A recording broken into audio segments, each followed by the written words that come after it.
Jokowi raih Global Citizen Award. AHY jangan klaim itu jasa bapaknya ya. Ditulis oleh Sardi dari laman steward.com. Sudah nggak bisa bicara lagi dengan Putin karena sama-sama egonya. Butuh seorang negosiator untuk bisa menemukan titik temunya. Gila kan? Seorang presiden berbadan kecil, kerempeng, yang selalu diejek pelanga, pelongo, ternyata bisa jadi utusan negara-negara besar untuk bisa menyelesaikan masalah ekonomi dunia ini. Dan Rusia juga bisa menerima Jokowi karena dianggap tidak berbahaya. Karena itu saya dulu pernah bilang, Presiden Jokowi sebenarnya sudah nggak tertarik untuk menjabat 3 periode. Visinya dia sudah internasional, bukan lagi di skup nasional. Dia ingin ada di PBB, mudah-mudahan bisa sebagai sekjen. Dan Jokowi hanya ingin di Indonesia ada calon presiden yang bisa menjaga legasinya supaya tidak dirusak dan akan merusak namanya dia di dunia internasional. Wah, saya nggak ngebayang ya. Mungkin Pak Jokowi akan mendapat Nobel Perdamaian. Dan bahkan jangan-jangan nanti Pak Jokowi setelah selesai masa tugas di 2024 bisa menjadi sekjen PBB. Wih, keren abis. Yang sebelah sana tuh di daerah Cikeas pasti udah sebelnya minta ampun. The President of Indonesia, Joko Widodo.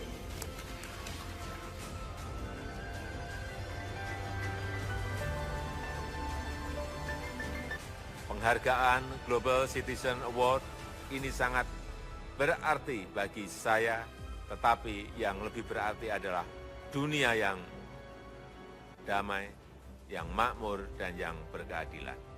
Terima kasih.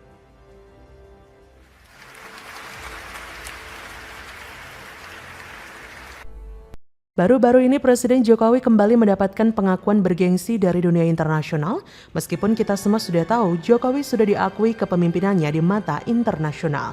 Presiden RI Jokowi menerima penghargaan Global Citizen Award dari Lembaga Pemikiran AS Atlantic Council atas kepemimpinannya di panggung dunia bersama dengan pemimpin negara lainnya. Jokowi mendapatkan penghargaan ini atas kepemimpinannya sebagai Presiden G20, upaya menjembatani dampak perang di Ukraina dan mendapat dukungan luas untuk memajukan pemenuhan hak asasi manusia, demokrasi, serta arsitektur kesehatan global yang lebih baik. Jokowi diwakilkan oleh Menlu Retno Marsudi dalam sambutan yang ditayangkan melalui pesan video dalam acara penganugerahan di New York pada Senin kemarin. Jokowi menyebut bahwa penghargaan itu didedikasikan untuk seluruh rakyat Indonesia. Kita semua yakin oposisi dan kadrun tidak akan mau membahas hal ini. Mereka akan pura-pura bego untuk lebih memilih pingsan di rumah berhari-hari. Jokowi bukan sembarang pemimpin. Berbagai penghargaan dan pengakuan internasional sudah diterimanya. Tentunya ini bukan penghargaan kaleng-kaleng ya, apalagi yang abal-abal. Bukan pula penghargaan yang bisa dibeli dengan memakai APBN. Jokowi pernah mendapatkan penghargaan sebagai ASEAN of the Year 2019 oleh media Singapura, The Straits Times. Penghargaan ini diberikan kepada sosok yang memberikan kontribusi kepada masyarakat luas hingga memiliki dampak positif untuk Asia. Pada 2015 lalu, Jokowi juga masuk dalam 100 tokoh paling berpengaruh dunia versi majalah Times. Nama Jokowi masuk dalam kategori leaders atau pemimpin bersama para pemimpin inspiratif dunia lainnya. Selain itu, Jokowi juga masuk dalam 50 tokoh muslim paling berpengaruh di dunia yang dirilis oleh Pusat Studi Strategi Islam Yordania untuk 2020. Jokowi berada di posisi ke-13. Jokowi juga pernah mendapat penghargaan tertinggi sebagai insinyur yang diberikan oleh Organisasi Insinyur se-Asia Tenggara atau AFIO. Infrastruktur yang gencar dibangun pemerintah selama kepemimpinan Jokowi mendapat pengakuan dan apresiasi dari 10 organisasi insinyur di negara ASEAN. Saat Jokowi menjabat sebagai wali kota Solo, Jokowi juga terpilih sebagai wali kota terbaik ketiga di dunia dalam pemilihan World Major Project 2012. Rasanya bukti tadi sudah cukup meyakinkan kita jika Jokowi adalah salah satu pemimpin Indonesia yang ditakuti dunia dan berkapasitas internasional. Ada satu lagi yang menarik, dalam beberapa kesempatan Jokowi sering diwakili saat menerima penghargaan. Mungkin kalau misal Anies, mungkin dia bakal cepat-cepat lari menerima penghargaan dan memamerkan senyumnya di hadapan kamera. Kita semua tahu Anies paling gemar mengoleksi penghargaan tapi berbanding terbalik dengan kinerja dan hasil pembangunannya. Tentu kita juga ingat dengan pernyataan AHY lalu saat pidato di Rapimnas Demokrat. Jokowi identik dengan pembangunan infrastruktur masif di berbagai wilayah untuk pemerataan pembangunan dan ekonomi. Tapi menurut AHY, sejumlah infrastruktur yang diresmikan Jokowi hampir sebagian besar dimulai sejak SBY menjabat. Menurut dia, tidak pernah ada pengakuan atau ucapan terima kasih kepada SBY atau Demokrat. Jadi kita mau tanya nih, penghargaan Global Citizen Award yang diterima Jokowi apakah berkat SBY juga? Mungkin harusnya Jokowi bilang jika penghargaan ini tidak lepas dari peran presiden dulu yang sudah berjasa 70 hingga 80% dan dia cuma berjasa 10%. Tinggal menunggu waktu menerima award dan gunting pita. Atau biar lebih dramatis, resmikan saja tuh Hambalang sebagai candi bersejarah. Gunting pita lalu berikan pernyataan bahwa ini adalah mahakarya yang dibangun di era SBY. SBY sangat berjasa, Jokowi cuma gunting pita. Mereka ini doyan banget ngeluh, doyan prihatin, suka bikin kegaduhan pula. Lebih banyak rapor negatif ketimbang positif. AHY butuh SBY diakui agar rakyat percaya dengan dirinya. Logika dia adalah kalau SBY dipercaya sebagai pemimpin hebat, maka AHY sebagai anaknya juga akan kecipratan citra positif. Kalau SBY dibully melulu dan terus diejek soal mangkrak, prihatin, dan tukang nyanyi, AHY bakal kena getahnya juga. Perlu diingat orang yang gila dan haus pengakuan adalah ciri orang yang tidak percaya diri dan tidak ada prestasi yang bisa dipamerkan. Langit tidak pernah mengatakan dirinya tinggi karena semua orang tahu langit memang tinggi. Orang hebat tidak perlu meminta diakui hebat karena orang-orang sudah tahu. Sedangkan orang tak berprestasi selalu butuh diakui. Kalau tidak diakui, bakalan ngambek mirip anak kecil. Kasian banget ya ini anak, gak punya prestasi terpaksa banggakan bapaknya. Bapaknya dijadikan sindiran, AHY juga ikutan stres. Ini seperti lingkaran kesialan yang tidak putus. Bagaimana menurut Anda?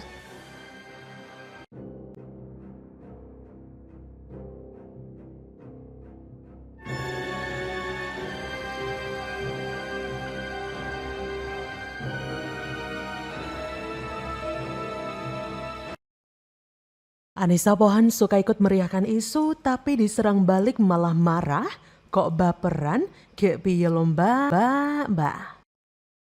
Anissa Pohan sebagai ibu kandung baper. Merasa si anak kesayangan diserang, Anissa memang tidak paham politik. Jadi wajar dia bereaksi sesuai naluri. Meski saya juga bingung ngapain yang ngadu ke Jokowi. Anissa Pohan, mending jangan main Twitter deh kalau masih baper. Twitter itu ganas, apalagi keluargamu keluarga politik.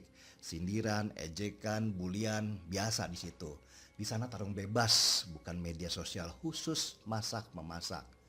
Lebih baik fokus jadi ibu rumah tangga saja. Jauhi media sosial, apalagi bawa anak ke dalam pusaran politik. Kemudian tweetnya dihapus, itu kan menunjukkan bahwa dia ini, Anissa Pohan ini nggak berpikir dulu gitu sebelum nge-tweet. Udah kayak khas mama banget gitu, ngegas dulu, gaspol pokoknya sebelum berpikir gitu. Jadi ngebacot dulu, mikirnya belakangan gitu. Akhirnya dia bilang bahwa dia mau tabayun.